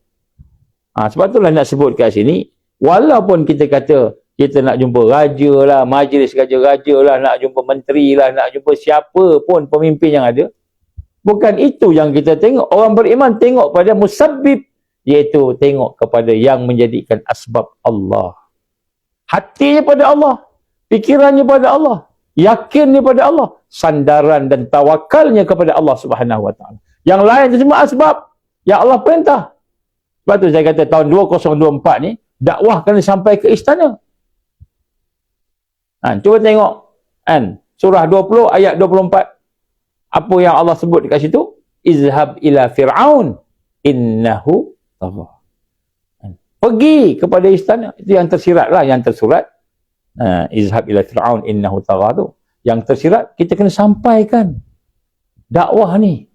Sebab tu kalau ada kerabat-kerabat raja di sini, kalau ada orang-orang yang berkaitan dengan istana, bantulah agama Allah Subhanahu Wa Taala dengan menyampaikan apa yang kita bincang-bincang ni, apa yang kita sama-sama concern ni. Contohnya semalam Akta 342, sampaikan kepada istana supaya Sultan faham, supaya yang di-Pertuan Agong faham dan merasai, dan kemudian mudah-mudahan ada hidayah. Allah bagi pula hidayah ke mereka, dan akhirnya mereka bersama dengan perjuangan. Mana tahu, sebab di akhir zaman ni, orang yang berjuang ni orang yang bertaubat. Dia kena bermula dengan bertaubat. Apa maksud taubat? Maknanya orang yang buat dosa, orang yang ada dosa, tapi orang yang Allah dah ampunkan dosanya. Kan? Innallaha ashtara minal mu'minin anfusahum wa amwalahum bi anna lahumul jannah. Sesungguhnya Allah membeli daripada orang beriman tadi diri mereka, harta mereka dengan syurga. Kemudian mereka berjanji setia dengan Allah Ta'ala. Kemudian Allah sebut, siapa ni orang beriman yang Allah beli ni? Sifat nombor 1, at-taibun. Nombor 1, orang yang bertaubat. Baru al-abidun, orang yang beribadah. Betul, baru al-hamidun, orang yang puji Allah, yang berzikir, yang puji-puji Allah. Jadi yang banyak bangkit, yang banyak kita kata berjuang di akhir zaman ini, yang Allah beli, yang terbaik tadi, beli jiwa dan harta mereka bi anna lahumul jannah, dengan syurga tadi. Yang pertama sifatnya orang yang bertaubat. Sebab tu ustaz-ustaz, imam-imam, alim ulama yang sombong dengan ilmunya, yang sombong dengan PhD-nya, yang sombong, yang mengikut arus, mereka tak berjuang. Kenapa mereka tak berjuang? Kerana maksiat terbesar bagi orang alim ialah mereka tidak melaksanakan amalan-amalan daripada ilmunya. Jadi kalau orang biasa, maksiat dia mungkin dia buat benda-benda yang jahat tadi. Contohnya dia mencuri ke, dia buat benda-benda yang kita kata maksiat nampak tu. Orang alim, maksiat dia tidak mengamalkan ilmunya, itu maksiat. Sebab tu murabbi misali, mursyid yang kamil mukamil, dan mereka menjaga diri mereka daripada maksiat, menjaga diri mereka daripada kemungkaran. Kita pun nak kena contoh lah macam itu. Jadi sebenarnya kita hari ini bukan hanya sekadar berbincang tentang tasfas rakyat yang memang kita kena bincang dan memang kita kena gerakkan, tetapi lebih besar lagi daripada itu. Sebenarnya pertembungan yang akan kita hadapi bukan sekadar 342, bukan sekadar IHR, bukan sekadar alam sekitar ribut lah apa kan, bencana alam lah dan sebagainya, bencana ekonomi, tetapi kita akan berhadapan dengan Al-Masih Dajjal. Jadi berhadapan dengan sistem yang mereka buat. Sebab itulah membina kekuatan, kita perlu membina diri kita dengan tarbiyah Rasulullah sallallahu alaihi wasallam yang syamil, yang menyeluruh. Bukan hanya aspek tazkiyah nafs saja, bukan saja aspek ilmu saja, bukan saja aspek-aspek kita kata riadah, pedang, tapi hati kita kosak. Kita kena bina seluruhnya. Sebab peperangan yang kita akan hadapi lebih besar daripada apa yang kita sedang. Jadi yang kita sedang hadapi ni semua training je, latihan je. Macam mana nak berhadapan dengan suasana ditekan, dikepung, dipaksa, sampai peringkat mungkin terpaksa berhenti, keluar, tak bekerja dah, cari kerja lain, independen pula, dan independen daripada sistem yang ada. Kita berdikari. Jadi suasana ni semua adalah latihan ke arah menuju kepada malhamah kubra ataupun peperangan yang besar akhir, bertembung dengan Al-Masih Dajjal dan juga generalnya yang bukan orang biasa. Jadi general Al-Masih Dajjal ni, majoritinya yang kuat-kuat ni kita kata ni, semua bukan hanya sekadar kita kata general perang sebagainya, tak. Mereka juga tukang sihir. Mereka ada sihir. Bukan saja sihir saja, mereka ada teknologi yang digabungkan dengan sihir. Jadi kita akan berdepan dengan makar mereka yang hebat. Tapi Allah bagi tadi, wa makrahum, Allah juga buat makar ke atas mereka. So janganlah bimbang. Kita yang penting persiapkan diri kita, bersihkan hati kita, tingkatkan iman kita, perdalamkan akidah kita, mentauhidkan Allah, hebatkan dan suasana ubudiyah, ibadah kita, sembahyang kita, puasa kita, kan, Quran kita, zikir kita, selawat kita, perbanyakkan, perhebatkan. Itu persiapan diri kita lah. Jadi kita nak sebut macam tu. Sebab bila kita tengok pada fiqh tamkin, kita nampak kena tengok secara menyeluruh. Baru kita nampak. Kalau tak kita ingat, cukup aku okey dah. Dia nak buat itu dekat bandar kena, aku duduk kampung tak kena. Jangan macam itu. Sebab bukan kita nak lari daripada 342 dan sebagainya. Bukan itu sahaja. Itu sebahagian kecil. Itu sebahagian makar mereka, perancangan jahat. Tapi itu bukan satu-satunya pertembungan yang orang beriman akan berhadapan. Jadi ini. Baik. Kemudian dalam satu hadis yang lain, Nabi menggambarkan kepada, ini semua berita gembira tu. Maknanya kita ni, Allah bagi buka, ada benda yang lebih besar yang Allah nak bagi ke kita. Jadi setakat yang ada sikit-sikit ni, itu semua merupakan ujian-ujian nak memantapkan kita. Kita dah ambil kan, dah ambil kita kata SPM, PMAR, SRP, tak ada apa-apa lah. Kan, tingkatan darjah 6, penilaian darjah 6, penilaian darjah 5, tak ada apa lah. Sekolah tadika punya ujian, tak ada apa. Ya sekarang ni kita dibina sampailah kepada ujian yang besar tadi, yang digambarkan sebagai peperangan. Jadi sebab tu orang Islam dia tak tengok yang satu. Kita bukan issue oriented. 342 kita berfikir itulah dia. Kan? Lepas tu lain pula IHR, kita fikir hantu pula. Lepas tu kena PKP, kita berfikir satu-satu. Tak. Kita melihat semua sekali. Dan di situ kita nampak pertolongan Allah. Pertolongan Allah. Allah akan tolong. Don't worry. Sebab janji Allah kita menang. Janji Allah kita menang. Ini pertolongan Allah ni. Jangan kita bimbang kepada makar mereka. Lebih daripada kita bimbang kepada pertolongan Allah. Pertolongan Allah. Kan? Hebat. Baik. An Abi Hurairah, daripada Abu Hurairah radhiyallahu an, telah bersabda Rasulullah sallallahu alaihi wasallam. Nabi telah bersabda. Apa sabda Rasul sallam? La taqumus sa'ah hatta yuqatil al-muslimun al-yahud. Fayaqtuluhum al-muslimun hatta yakhtabi al-yahud min wara'il hajar wasyajar. Fayaqul hajar aw syajar ya muslim ya abdullah haza yahudi khalfi fata'al faqatuluh illa gharqad fa innahu min syajaril yahud. Atau kama Rasulullah. Ini hadis daripada Imam Muslim. Ini hadis sahih. Tidak akan berlaku kiamat sehinggalah orang-orang Islam perang memerangi Yahudi. Dan hatta al-muslimun dan yuqatil al-muslimun al-yahud. Jadi sekarang ni dah berlaku. Ini mana tamkin Islam, kemenangan Islam dah dekat sangat, dah berlaku dah. Sekarang ni lah Islam menyerang Yahudi yang berlaku di Palestin. Islam sebelum ni Yahudi serang, kita defend, serang kita pertahan, sekarang ni kita dah masuk Taufan Al-Aqsa, kita yang perang. Jadi maknanya Nabi dah sebut ni suasana ni, iaitu yuqatil al-muslimun al-yahud. Jadi sekarang ni macam seolah-olah Yahudi menang, tak, dia kalah sebenarnya. Maka Nabi kata fayaqtuluhum al-muslimun, maka orang Islam membunuh orang-orang Yahudi sehinggalah mereka bersembunyi di balik batu ataupun sajar. Hajar dan sajar, batu dan pokok.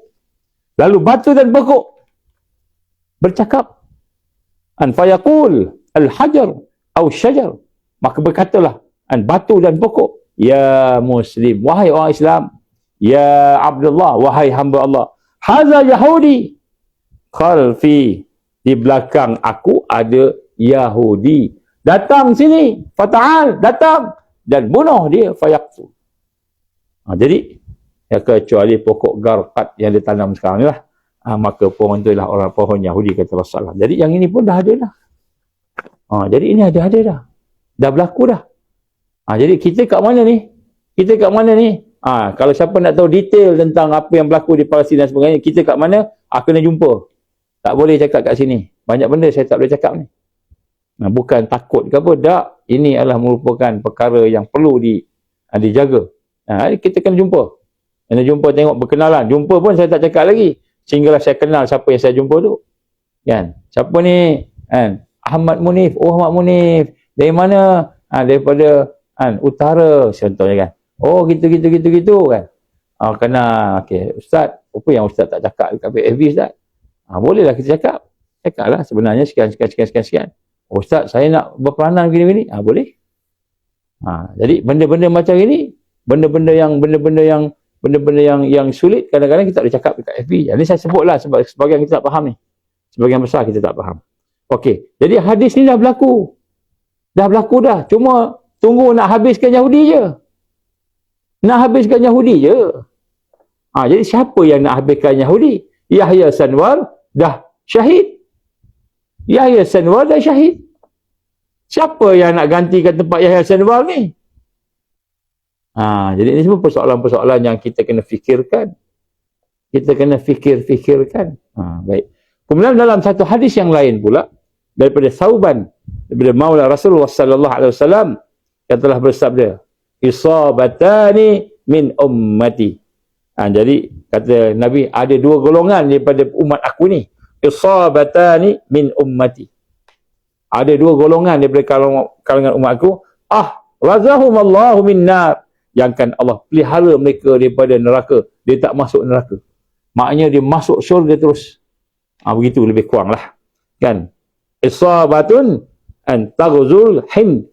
Yang satu kelompok ini mereka akan berperang dengan Hindu. Hindu ni apa? Ulama-ulama tafsir sebagai India.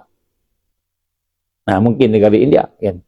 Wa isabatun takun ma'a Isa bin Maryam alaihi wassalam. Dan satu golongan lagi akan bersama Isa ibn Maryam alaihi salam. Jadi ada dua golongan yang Allah akan masukkan syurga, akan selamat daripada neraka Allah. Mereka tak akan dicecah oleh neraka. Yang pertama, golongan yang akan melawan dengan Hind. Dah ada tak? Dah berlaku tak ni? Dah berlaku. Dah berlaku lah. Hak dekat Kashmir tu apa? Kan? Ini berita baik. Maknanya dah berlaku dah. Hadis ni dah berlaku dah. Kashmir tu nak lawan dengan siapa? Lawan dengan India lah.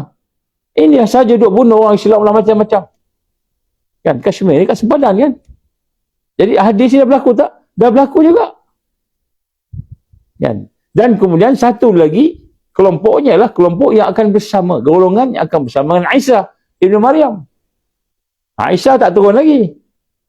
Tapi yang golongan Hind ni dah ada dah ni, dah ada dah. Kan?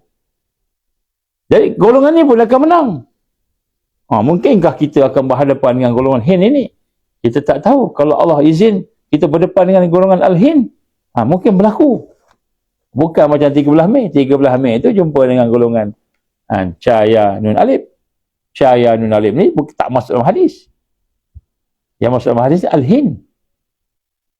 Jadi maknanya ada benda yang Nabi sebut dan dah berlaku dah pun. Kalau kita nak tahu dah berlaku tak berlaku, tengoklah Kashmir.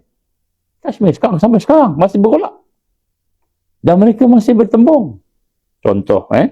Jadi sebab itu nak sebut kat sini bagaimana peperangan yang besar yang Nabi sebut-sebut ni, yang kita kata yang dekat dengan kita ni dah berlaku dah.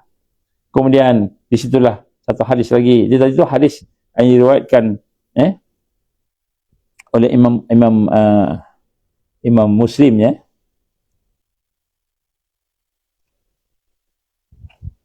Imam Ahmad, Imam Ahmad, An-Nasa'i dalam sahih. Ini hadis sahih juga tadi. Hadis tadi itu hadis sahih. Baik. Kemudian yang satu lagi hadis ini, kita nak sebut tentang Allah nak bagi tamkin kat kita ni dah dekat sangat ni. Sebab semua hadis-hadis yang berkaitan dengan kemenangan Islam ni dah berlaku dah. Cuma yang malhamah kubra mula-mula tadi, itu belum berlaku lagi. Tapi maknanya dah dekat. Okey. Dalam hadis yang lain, Rasul sallallahu alaihi wasallam telah bersabda, hadis ini diriwayatkan oleh Imam Ahmad di dalam sahih juga, Imam sahih juga. Takunu nubuwah fikum masya Allah. Saya baca makna panjang hadis ni.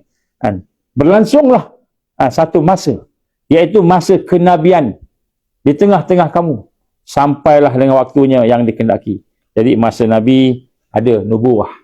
Takun nubuwah. Jadi kemudian selepas takun nubuwah itu, an takuna summa yarfa'uha iza sya'a. Jadi siapa Allah angkat dia, an yarfa'aha. Summa takun khilafatun ala minhaj nubuwah. Jadi selepas itu berlakulah zaman di mana kan khilafah, itu pengganti kepada Nabi itu yang mengikut manhaj Nabi.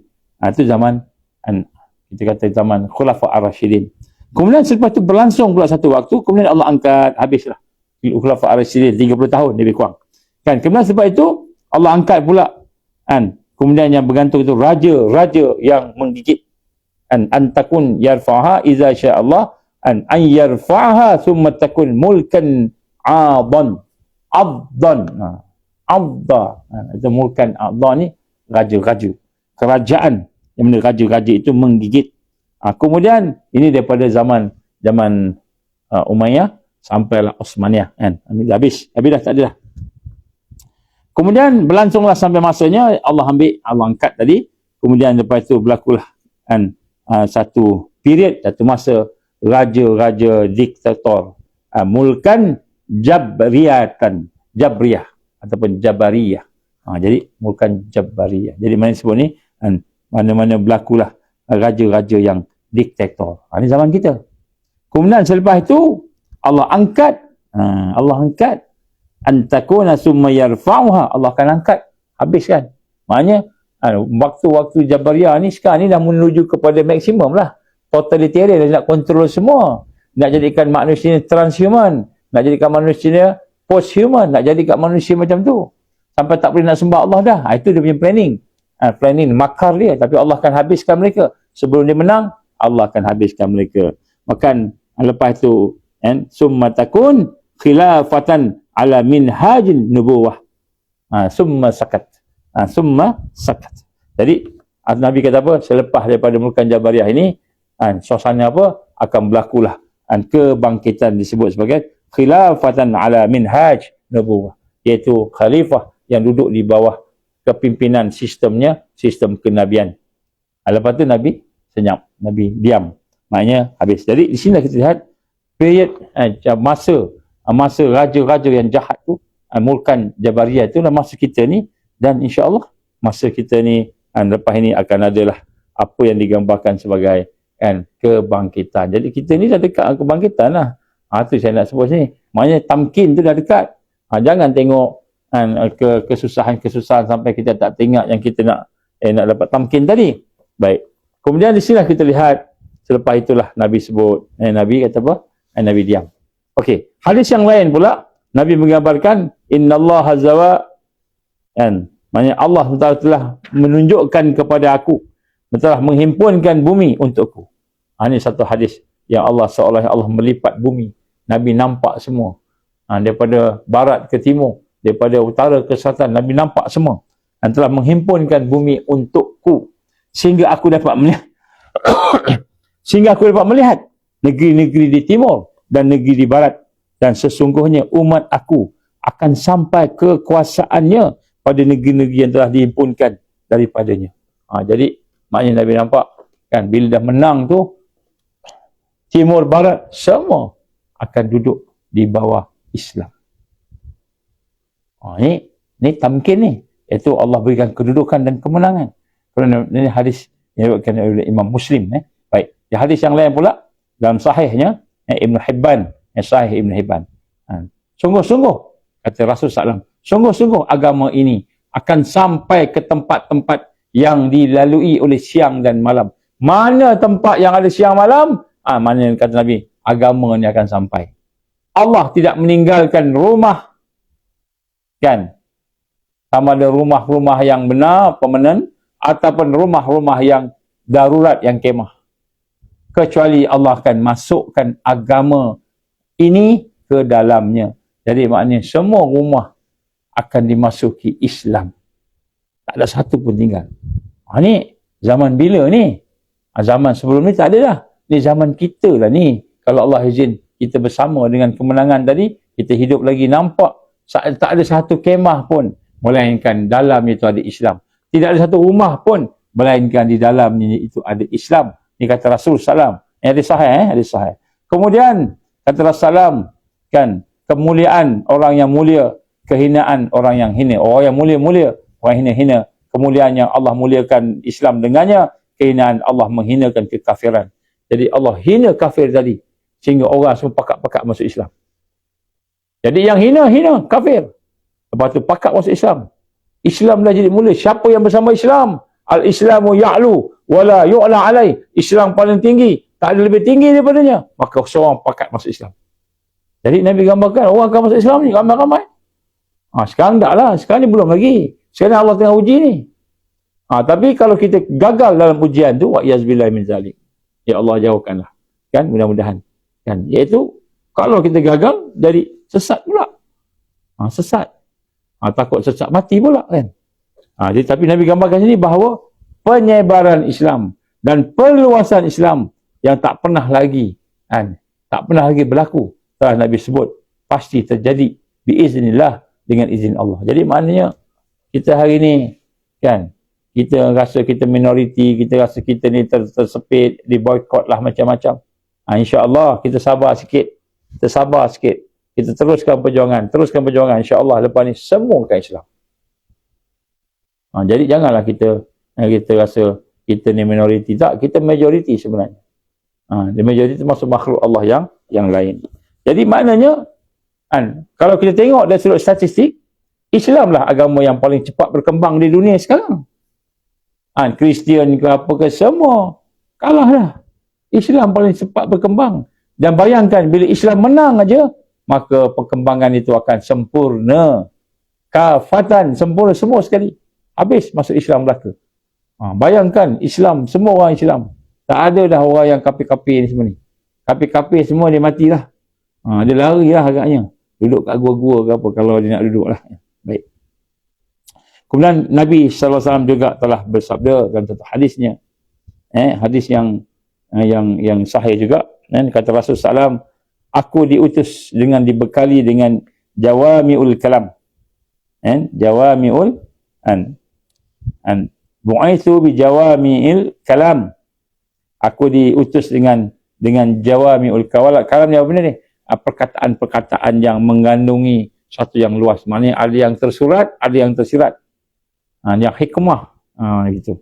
Aku ditolong dengan ar-rabbu. Itu aku ditolong dengan musuh melihat iman tadi, orang mukmin tadi takut.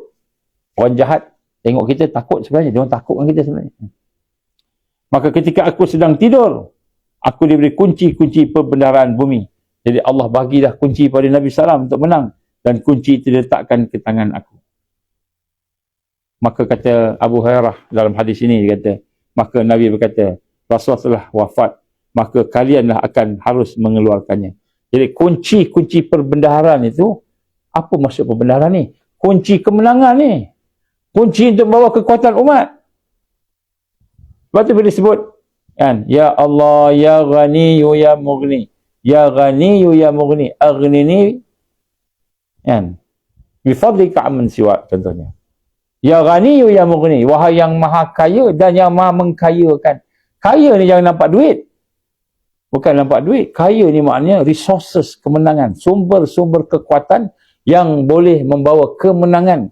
Aghnini. Ya Allah, kayakanlah aku dengan segala-segala resources tadi. Jadi Nabi kata, Allah dah bagi dah kunci kemenangan, kunci perbendaharaan dunia ni kepada dia. Dan kemudian kata Abu Hurairah, Nabi dah wafat. Maka kunci itu akan diberikan kepada mereka yang akan bangkit di akhir zaman untuk menegakkan Islam. Rupa-rupanya Allah akan bagikan kunci-kunci perbendaharaan, resources. Sebab tu sekarang ni tuan-tuan, kan, ekonomi. Contohnya ekonomi umat Islam. Kita tengok kena macam-macam, kena boykot lah apa macam. Tak. Allah akan naikkan. Allah akan bagi kekuatan. Allah akan bagi kemenangan. Jadi sebenarnya sebelum menang ni Allah akan bagi dah sebahagian, lepas menang Allah akan bagi lagi habis. Semua kunci perbendaharaan. Jadi hidup akan menjadi hidup yang penuh dengan keamanan. Jadi sebab tu Nabi dah sebut dah ni. Ini semua dah dekat dah ni. Maknanya untuk menang besok, kan, apa yang ada pada Nabi-Nabi sebelum ini yang telah menang, contohnya Nabi Sulaiman, Nabi Daud, ada kekuatan-kekuatan dari sudut kemampuan dia mengawal angin, kemampuan dia dengan teknologi sekian, dengan mujizat macam-macam tadi, maka Allah akan bagi kepada umat yang akan bangkit. Sebab tu kita ni pun insya-Allah Allah akan bagi teknologi yang luar biasa. Allah akan bagikan kekayaan yang luar biasa. Tapi bukan kekayaan untuk kita berseronok dan bermewah, mencintai dunia. Kan? Lalai dengan kekayaan, bukan. Kekayaan dan apa, orang yang nak bangkit ni diberikan kekuatan tadi sehingga akhirnya dia boleh menyebabkan dakwah berjalan, tarbiyah berjalan, jihad berjalan, boleh menegakkan. Ini semua Nabi dah sebut dah. Ini hadis sahih juga. Ini hadis sahih. Jadi maknanya Nabi gambarkan kepada kita bagaimana keadaan umat ini akan menang. Dan kemudian hadis-hadis yang lain, contohnya ialah turunnya Isa. Turunnya Isa, dia hadis turunnya Isa ni kan adalah merupakan kemenangan bila dapat kalahkan, bila bunuh Dajjal. Bunuh Dajjal. Tidak ada antara aku dengan Nabi, dengannya, iaitu Nabi Isa, seorang Nabi. Jadi antara Muhammad SAW dengan Nabi Isa tak ada Nabi dah. Dan sesungguhnya dia akan turun, Isa akan turun. Jika kamu melihatnya, maka kenalilah dia. Nampak dia, kenallah dia. Janganlah pula tak kenal pula kan. Di antara seorang lelaki dengan perwatakannya, perwatakannya berkulit yang agak merah keputih-putihan. Kulitnya merah keputih-putihan. Mengenakan 2 pakaian celupan daripada tanah merah, seakan-akan kepalanya menitis air, maka tidak basah rambutnya. Kan, dia memerangi manusia untuk memenangkan Islam. Dia menghancurkan salib, dia membunuh babi, menghapuskan jizyah. Maknanya dia bila menghapuskan jizyah, semua orang masuk Islam tak ada jizyah dah. Dan pada masa turunnya Isa, Allah membinasakan semua agama. Semua agama habis kecuali agama Islam dan tauhid. Dan kemudian membinasakan Al-Masih Dajjal.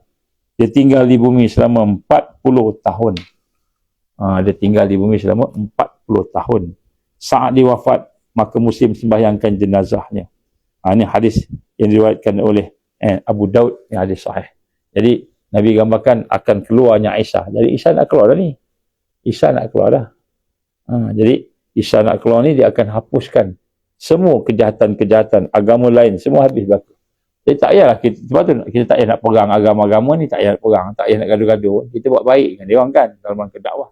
Kenapa? Kerana memang bila Isa datang besok, memang semua agama akan habis. Babi pun akan dibunuh. Babi pun akan dibunuh. Salib akan dipatahkan. Begitu. Dia nak sebut kat sini, tuan-tuan dan rahmati Allah. Jadi dalam siri kita yang pertama ni, kita kena rasa bagaimana sebenarnya kan perjalanan kita ni kan sebenarnya masih panjang, tapi bukanlah lama, bukanlah panjang maknanya lama. Panjang maknanya ada banyak benda yang kita nak hadapi. Banyak benda, antaranya Akta 342 ni kita kena duduk bincang semalam kan, antaranya kan. Jadi banyak lagi. Jadi sebab itulah dia memerlukan kepada persiapan dan persediaan untuk kita benar-benar hidup dalam keadaan yang cukup, yang bersedia untuk menang. Sebab Allah nak bagi kemenangan pada kita, kemenangan yang besar. Bukan kemenangan setakat menang Palestin ke menang. Tak, satu dunia. Satu dunia akan duduk di bawah Islam. Jadi untuk kita layak mendapatkan kemenangan daripada Allah, yang Allah akan bagi tadi, untuk seluruh dunia tadi, maka kita kena layakkan diri kita untuk meninggalkan perkara-perkara yang Allah tak suka. Bukan hanya setakat tak buat dosa, tetapi sistem kehidupan. Jadi inilah yang kita kena bincang-bincangkan macam mana nak bentuk ni. Tadi saya nampak adalah orang tanya-tanya macam mana nak buat dan sebagainya. Kan? Kita tak main lagi askar Cina di bawah PBB. Kan? Sahabat sebut kan. Depan rumah dengan KKM. Jadi maknanya belum ada lagi lah. Tapi jangan bimbang. Kita kan ada Allah. Jadi maknanya pergantungan, sandaran, harapan, yakin, semua pada Allah. Sebab Allah dah gambarkan dah. Memang menakutkan. Memang suatu yang kita kata sampai peringkat kita tak boleh tidur malam. Oi, macam mana ni nak buat? Macam mana ni besok aku kena buang kerja? Macam-macam.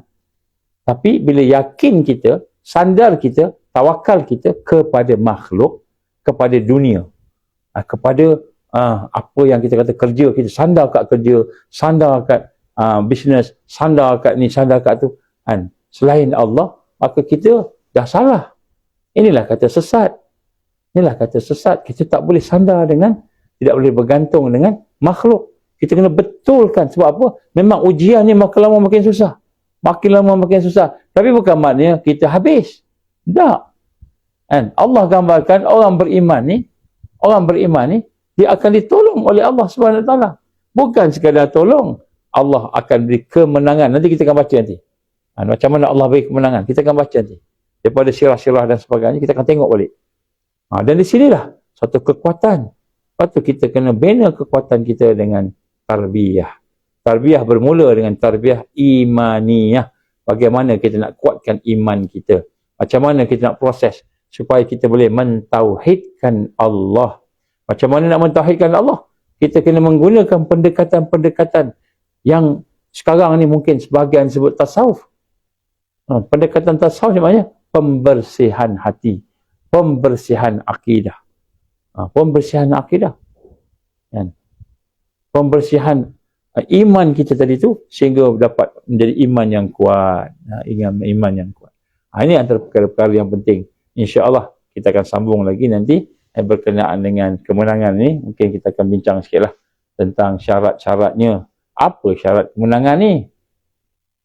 Dan apa dia punya sebab-sebab kemenangan? Kita akan tengoklah asbab. Bukanlah kita nak tengok asbab kemenangan tu. Sebenarnya fokus kita pada musabbib. Musabbib ni apa? Yang menjadikan sebab, iaitu Allah. Tetapi kita nak melihat sebab-sebab tu supaya kita boleh berusaha dengan apa yang telah diperintahkan oleh Allah. Apa diperintahkan oleh Rasulullah SAW. Kita berusaha. Kita berusaha dengan izin Allah tadi. Dengan kudrah iradah Allah tadi, dengan ilmu Allah, kita berusaha apa yang Allah bagi pada kita untuk mencapai asbab-asbab kemenangan. Itu barulah layak kita untuk diberikan kemenangan oleh Allah, dengan izin Allah lah, insya-Allah. Itulah insya-Allah sikit sebanyak malam ni, jangan bimbang lah macam semalam ni kata kan, ni tidur ni mimpi apa-apa, mana-mana, bila-bila, siapa-siapa kan, sampai mimpi pun macam tu. Bukan mimpi tu tak payah mimpi. Kita mimpi macam mana nak bersama dengan pejuang-pejuang, orang yang berjuang ni, macam mana nak duduk dalam perjuangan. Berjuang. Jadi inilah antara perkara-perkara insya-Allah yang kita kena fikir-fikirkan insya-Allah. Jadi kalau ada kesempatan kita akan sambung lagi. Mungkin tengoklah macam mana, sebab besok saya ada program di Johor. Ada satu kuliah maghrib di masjid, dan mungkin kita akan, kalau ada boleh live, kita buat live lah kuliah maghrib tu kan. Lepas tu malam tu kalau nak buat sambung tajuk kita ni, saya bimbang takut signal tak ada apa gitulah. Kalau semua ada okey kan, insya-Allah. Jadi kita tak tahu tempat tu, jadi kalau ada signal apa mungkin saya boleh buatlah sekejap, insya-Allah. Kemudian kita akan teruskanlah perbincangan kita. Jadi untuk tujuan Task Force Rakyat Malaysia ni, insya-Allah tolonglah sebar-sebarkan supaya sebenarnya kita nak sedarkan seramai yang mungkin tentang realiti yang berlaku, sehingga akhirnya kita boleh bersama-sama dengan kita kata pejuang-pejuang tadilah, kita nak gabungkan, insya-Allah. Itulah sedikit sebanyak yang mudah-mudahan Allah berikan kepada kita hidayah, berikan kepada kita taufiknya, beri kepada kita inayahnya, dan seterusnya rahmatnya insya-Allah. A'udzubillahi minasyaitonirrajim. Bismillahirrahmanirrahim. Alhamdulillahirabbil alamin, wassalatu wassalamu ala asyrafil anbiya'i wal mursalin wa ala alihi wa sahbihi ajma'in. Allahumma innaka ta'lamu anna hadhil qulub qad istamat ala muhabbatik wa altaqat ala ta'atik wa tawahadat ala da'watik wa ta'ahadat ala nusrati syari'atik wa fikillahumma rabitataha wa dimutaha wa hadiha subulaha wa amla'aha binurikal ladzi la yakhbu wa syarah sururaha bi faidil iman bik wa jamilit tawakkuli alaik wa ahyiha bi ma'rifatik wa amitha nasyati fi sabilik ya Allah, innaka ni'mal maula wa ni'mal nasir. Rabbana atmim lana nurana waghfir lana innaka ala kulli syai'in qadir. Rabbana atina fid dunya hasanah wa fil akhirati hasanah wa qina azaban nar. Wa sallallahu ala sayyidina Muhammad wa ala alihi wa sahbihi wa baraka wa sallam. Subhana rabbika rabbil izzati amma yasifun. Wassalamun alal mursalin walhamdulillahi rabbil alamin. Jadi insya-Allah bagi mereka yang baru masuk sebenarnya, tolonglah tengok daripada awal. Kalau ada apa soalan boleh tulislah, kokok saya tengok nanti saya boleh jawab kemudian, insya-Allah. Wabillahi taufiq wal hidayah. Assalamualaikum warahmatullahi wabarakatuh. Subhanakallahumma bihamdika asyhadu an la ilaha illa anta astaghfiruka wa atubu ilaik. Bismillahirrahmanirrahim. Wal 'asr. Innal insana fi khusr illa allazina amanu wa amilus solihat wa tawasaw bil haqq wa tawasaw bis sabr.